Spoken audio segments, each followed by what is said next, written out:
It is Ryan Cameron Uncensored, and we are very happy to have Dr. Jayne Morgan on because we are going to get an update on all things virus. Right. That's true. That's true. That's why I'm here. Yeah, I mean, you always give us the latest, and I reached out to you because I was saying, like, now that the president has started his recovery from Hmm.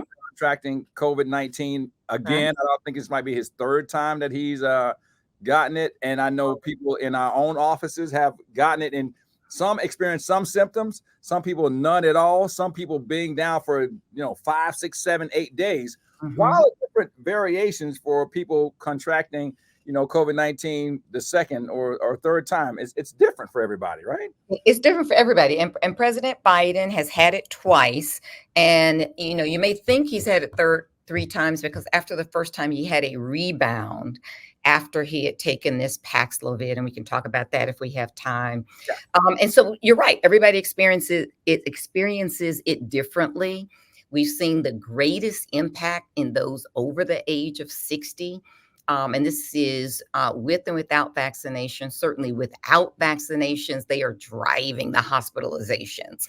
And with vaccinations, they've still contracted it and have been sick, and generally sometimes have more symptoms than people who are younger because they have more chronic medical conditions. As you get older, you get more stuff. Right. So, not their fault. And that's why sometimes you can see some variability and variations. It depends oftentimes on the patient's underlying health status. Could somebody contract COVID and not know it and go automatically just through the whole entire process and then go back to normal and not even know they had gotten it again? 100% typhoid, typhoid Mary. Yes, you can have COVID, not know you have it, not have symptoms. It's rare, but you can certainly have COVID and not have symptoms, and maybe discover later if you're doing some type of blood test that you have antibodies or something to that degree.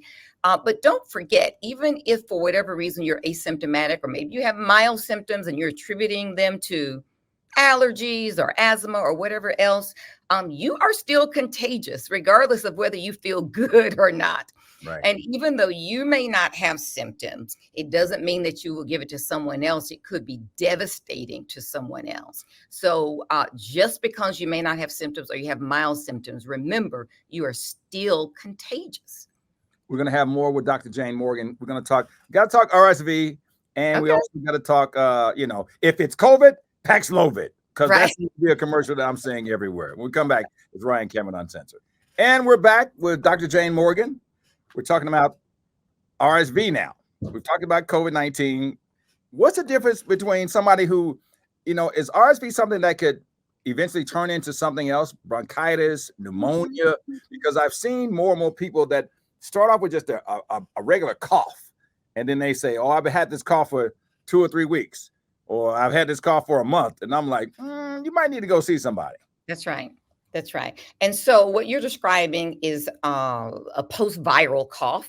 And sometimes we do see people with that. And so they actually are not contagious any longer. They're beyond the 5 or 10 day window, but they're having reactive airways, meaning their lungs and their bronchi are still sort of a little hypersensitive.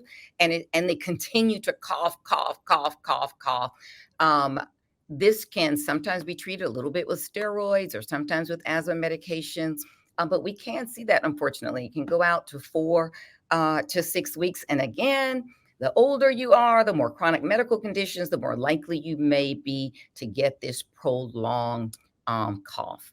With RSV, you asked about RSV. Yeah. RSV follows sort of the seasonal variations of most viruses. So, COVID has kind of hung as an outlier of the viruses, not hanging with the pack. And we keep seeing summer surges and spring surges, but most of its sisters and brothers and cousins in the viral family surge in the fall and winter. That's when we see viruses, and that's when we have the biggest risk of RSV, respiratory syncytial virus, which is really more common in children and can certainly threaten their health in children, drives hospitalizations in pediatric centers, but we see it increasingly as well in people as they get older. Are we going to start to see, as get ready for back to school, being Right. colleges and, grade school, all these kids coming back together, people sending their kids to school, to colleges sick. Are we going to see another surge in a couple of months once, August gets here? We always do so far. School comes back, we see a surge. Thanksgiving, we see a surge. Christmas, we see a surge.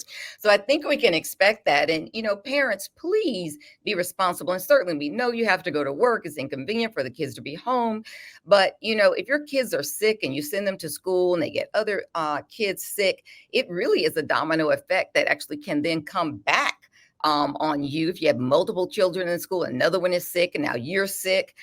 It would have just probably been better to try to keep your child at home as we are battling these new variants. Even though our health emergency is over, don't forget the World Health Organization, the WHO, the World Health Organization still has us in a pandemic as long as these variants are emerging. They are continuing to keep an eye on it. As long as we are continuing to need vaccinations, and they are being recommended, the next one should be out next month. With these current variants, the World Health Organization still has us in a current pandemic, and our variants currently KP2, KP3, LB1. So these are the variants that are out now circulating.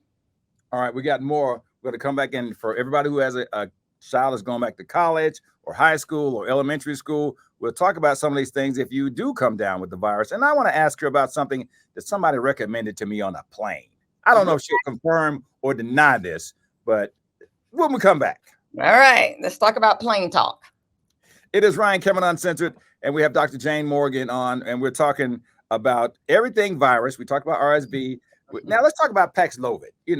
I've seen the slogan, and if it's COVID, it's Paxlovid. What's different between that and is it for somebody who has been vaccinated, boosted, and everything else, or for somebody who has none and then all of a sudden comes down with it? Who is it? The ideal candidate? Yeah, so the ideal candidate is the person who is at risk of progressing to more severe disease. So that's going to depend on your individual history, including previous COVID infections and how you have managed them and what types of symptoms that you have had.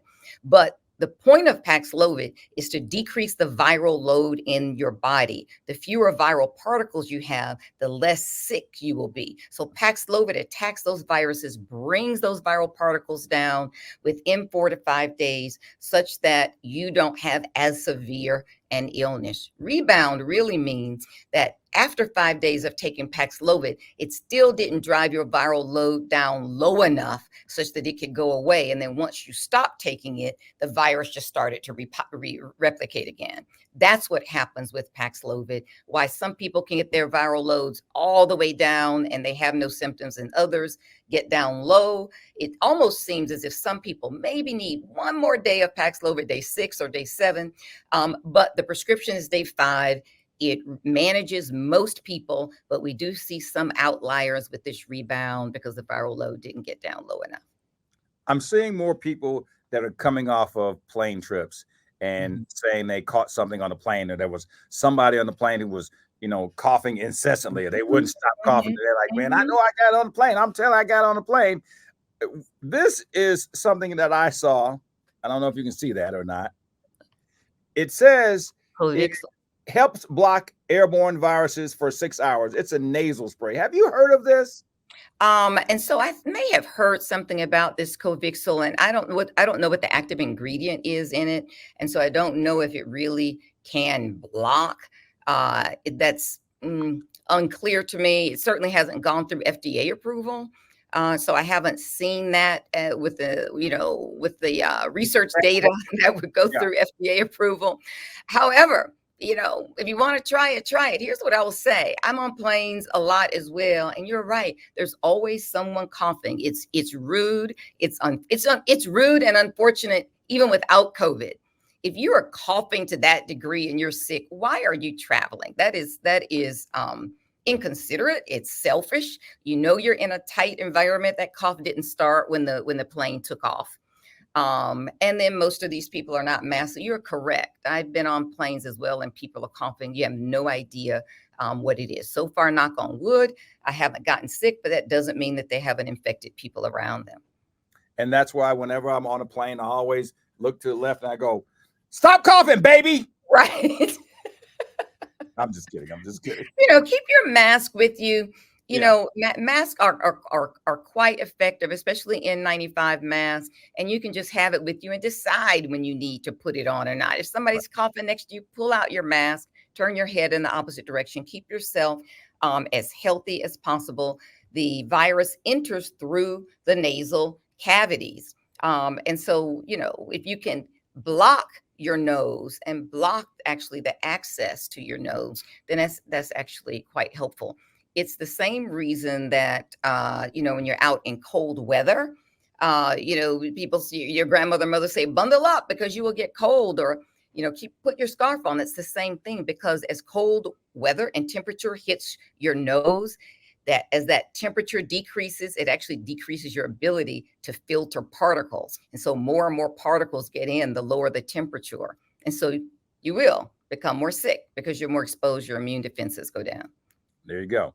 I want to thank Dr. Jayne Morgan, cardiologist and executive director of health literacy and community education at the Piedmont Healthcare Corporation in Atlanta, as always, for great information. And always, Dr. Morgan, for whenever I make the call, you always answer. We really appreciate I am here. You guys can follow me on social media at Dr. Jayne Morgan, Jayne, and I'm there. I give medical advice every single day. Ryan, love coming on with you. Thanks, Dr. Morgan. Bye. Bye-bye.